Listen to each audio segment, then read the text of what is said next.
to set. Camera speed. Sound production, take one. Action!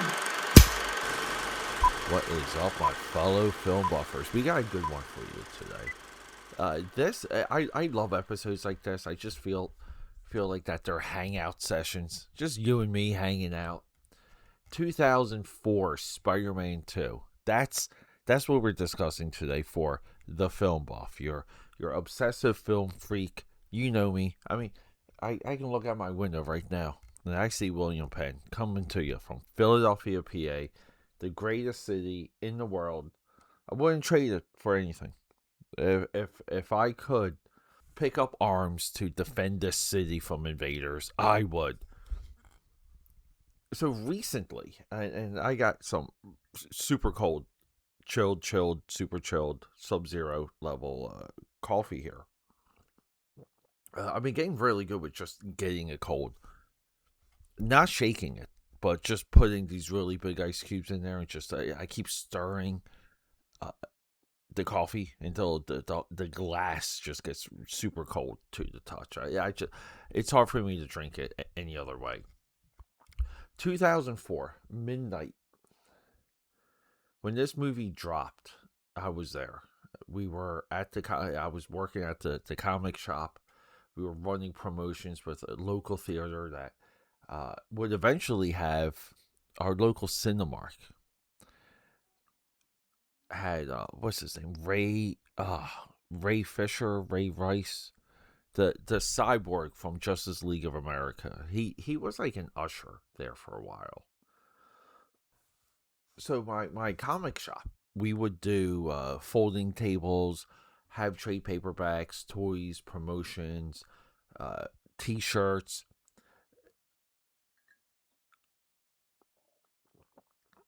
And we would work. We would work all week to collide into this opening.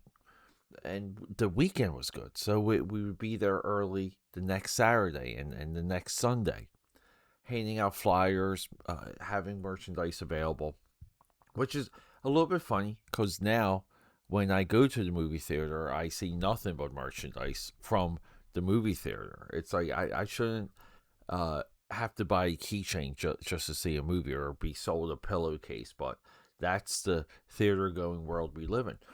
There was a level of absolute excitement from this movie, and I'll say this: I don't think anyone saw the quality of this film coming.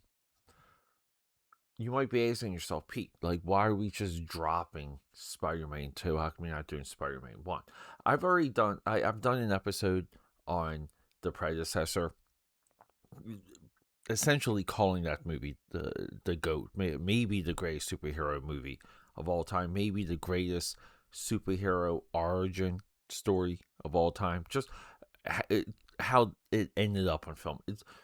I would compare it to Iron Man, like Iron Man 2007, the Tobey Maguire, Sam Raimi, Spider-Man. Like it's like Iron Man, Spider-Man, one of those two. And I know there's plenty of outliers out there that want to say Batman Begins. Like, what about that? Like that's a great origin. Yeah, but there's not the fantastic. I love what we, like kind of like the sketches, what we think the Marvel universe should feel like, and I just like that more than some of the DC stuff. I really do. I just feel like Marvel is fanciful and timeless and fun, and it's just a place you want to go visit. So like when this movie dropped, the level of excitement was really from the first movie, which was even at the time deemed like a perfect film.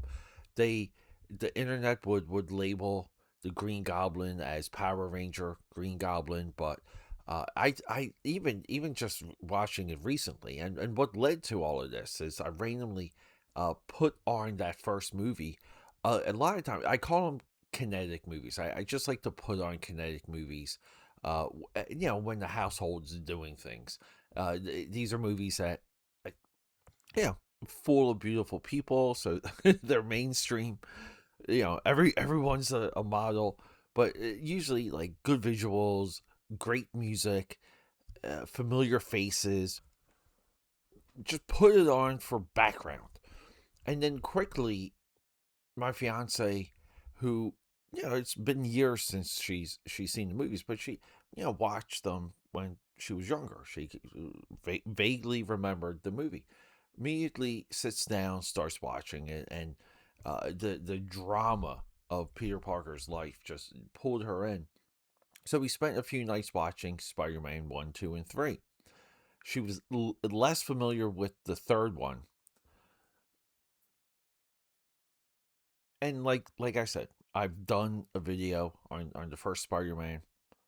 We haven't talked about this one. We haven't talked about number 3. So we got we got some Spider-Man content for all of you superhero film buffers out there. So engaging in this movie, like when I started to watch this movie, I immediately started to have callbacks to the first time I saw it. The first time working for Hall of Heroes at midnight, tired, we would work for those openings for the entire week. That there were almost like 2-week sprints because we did this for every single superhero movie. Like even sold tickets. I think we sold like we were able to do like pre-sale tickets also. We were like that store. We swung for the fences. We did everything we could to make a buck.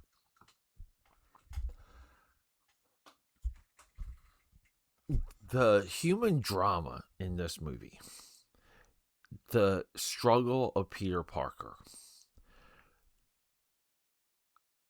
the dance of Peter Parker and Harry Osborn, James Franco, and just the human element of one, I just remember thinking when I first saw this movie of realizing like how much you want Peter Parker to just win and succeed in this movie, and how heartbroken you are even at the end with Dr. Octopus, and Dr. Octopus essentially has to sacrifice his life just to get something.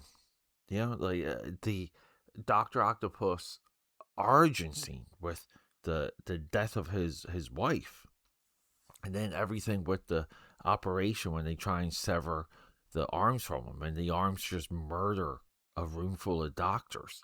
There's dark elements in this movie, and then we have this dance of Peter Parker and Mary Jane, where they're on, they're off, they're close, they're not. Peter Parker is choosing to stay away, to stay distant. There's guts and meat in this movie, and some of it I think is attributed to Alvin Sargent. This is our writer, and I just feel like there's so much commentary on these movies. What can I add? Well, I really haven't heard anyone go through the other films that this guy was a part of. 1992 Hero. I used to love this movie with Dustin Hoffman, Gina Davis. 1980 Ordinary People. 1987 Nuts with Barbara Streisand. White Palace. 1973 Paper Moon. 2002. He had 2 movies. Spider-Man. He wrote 4 Spider-Man movies, or been a part of the story team for 4. And Unfaithful with Richard Gere. Unfaithful. Incredible movie. Anywhere But Here. Bogus. Another great one. What About Bob? Other People's Money. This is the guy. Now, also, because we were talking about this like recently, I've been doing like stand-up comedy films. Just, side obsession for the film buffer. I was talking about Lenny, Bob Fosse, I want to say maybe 1974 was that movie. Black and white. You can watch it on Tubi. Dustin Hoffman portrays Lenny Bruce in that movie, and during that episode, I kind of realized that the films of the 70s really belong to Dustin Hoffman. It's not Robert De Niro, and it's not Al Pacino. They got all of the credit, I'll say, later. But the guy that really put the work in and just monumental movies. Well, one of them, 1978 Straight Time. This guy co-wrote Straight Time. It's one of Dustin Hoffman's absolute best films. I don't think I mentioned it during that episode. I wish I thought of it. I have to re-engage on Straight Time. Straight Time's such a good movie. And then 1977, Bobby Deerfield, which is a Al Pacino movie. This guy is to 2012, right?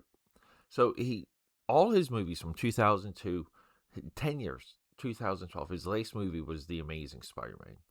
He was still on the writing staff. He was still their go-to writer for 10 years of Spider-Man movies.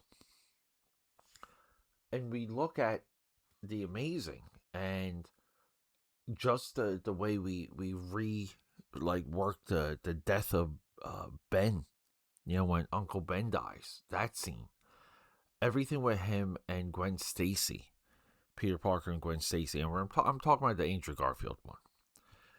I will say this time and time again, there is such an angst in Peter Parker written in Spider-Man 1 and 2 that I don't think we'll ever get that level of Peter Parker ever again. The creation of the web shooter scene, like the landmark writing to where we're visualizing and we're figuring out some of the beats of a scene to make it work, right? And it's to me it's complimentary calling a screenplay a blueprint, because it's a blueprint that's just something fantastic. And when we talk about blueprints in any other way, it's not derogatory. So it's not derogatory here. Maybe on the other guy's podcast. Alvin Sargent is one of the writers. And we kind of talk about this a lot. A lot of times when we realize how well a movie works and we look into the writer, we see a filmography a lot of times that's just jaw-dropping. No one talks about Alvin and how he helped shape these movies, especially Spider-Man 2. And recently watching this, I understand how, and this was of a time where it was Blade was the greatest comic book movie of all time. Then it was like Blade 2. And then it was X-Men 2. And then it was Spider-Man 2. And the Michael Keaton, Tim Burton Batman movie was fading. The Crow completely forgotten. Superman 1 and 2 fading. So this film at one time really was the greatest comic book movie of all time. And I do think it's there. I think it holds up. I think it can get measured against anything new right now. This is one my only gripe with this movie is within the last 30 minutes, everything from the classic subway scene or the train scene where Peter Parker stops the train with his webs, everything from that scene to the end of the movie, it's maybe 4 or 5 reveals of his secret identity. It's such a everyone knows Peter Parker is Spider-Man by the time the credits roll, which is also one of the great credits songs. Hanging by a Thread by Dashboard Confessional, and then to open this movie we have the Alex Ross paintings. It's just Spider-Man 2. All the way through, you can watch this movie to the end credits because that's how good that Dashboard Confessional song is. I love that song. All right, AKAPAD, Spider-Man 2. Still, in my opinion, one of the greatest superhero movies of all time. I love you. Rock and roll. Okay, that's a wrap.